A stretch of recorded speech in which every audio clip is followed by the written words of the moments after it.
Le budget de la Sécu prévoit 395 milliards d'euros de dépenses pour le régime général et le Fonds de solidarité vieillesse.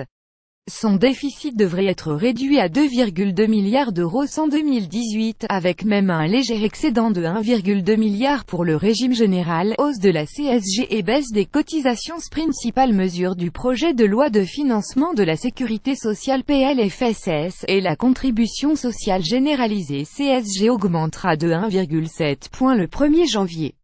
Cette hausse sera plus que compensée par une baisse de 3,15 points des cotisations sociales chômage et maladie. Les salariés du secteur privé y gagneront. Les retraités et les fonctionnaires seront davantage mis à contribution.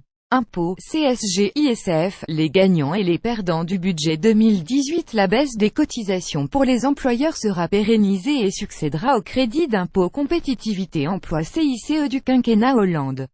Un décalage pour les retraités. La revalorisation des pensions de retraite, qui a lieu annuellement au mois d'octobre, est reportée au mois de janvier 2019 si hausse il y a, ce qui dépendra notamment de l'inflation. Forte hausse du minimum vieillesse. L'allocation de solidarité aux personnes âgées ASPA, actuellement à 803 € par mois pour une personne seule, sera augmentée de 100 € par mois. Une hausse en 3 étapes: 30 € en avril 2018, 35 € au 1er janvier 2019 et 35 € en janvier 2020, 550 000 personnes en bénéficieront. Les cigarettes à 10 €. Le prix du paquet de cigarettes va augmenter progressivement. Il prendra 1 € de plus dès mars 2018, puis 50 centimes en avril et novembre 2019 ainsi qu'en avril 2020, et enfin 40 centimes en novembre 2020. En 3 ans, il atteindra ainsi un prix de 10 €.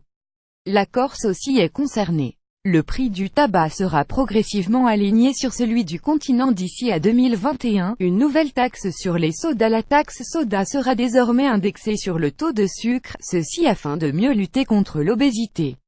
Elle pourra atteindre jusqu'à 20 € pour un hectolitre, contre 7,53 € aujourd'hui. Les députés votent une taxe sodu qui traque le sucre gramme par gramme pour les enfants qui naîtront à partir du 1er janvier 2018. 11 vaccins seront obligatoires, contre 3 actuellement. À la diphtérie, au tétanos et à la poliomyélite, s'ajoutent coqueluche, rougeole au rayon I, rubéole ROR, hépatite B, bactéries hémophiles, influenza E, pneumocoque et méningocoque. Ces 11 vaccins obligatoires pour les enfants. Ce que ça change concrètement: pas de tiers payant obligatoire et les patients devront continuer à avancer les dépenses. La généralisation du tiers payant obligatoire, votée sous le précédent quinquennat et qui devait entrer en vigueur le 30 novembre, est reportée. Un nouveau calendrier devrait être présenté au printemps. Tiers payant généralisé. Les patients attendront hausse du forfait hospitalier. Le forfait hospitalier augmentera de 2 € par jour pour passer à 20 €, 15 € en psychiatrie.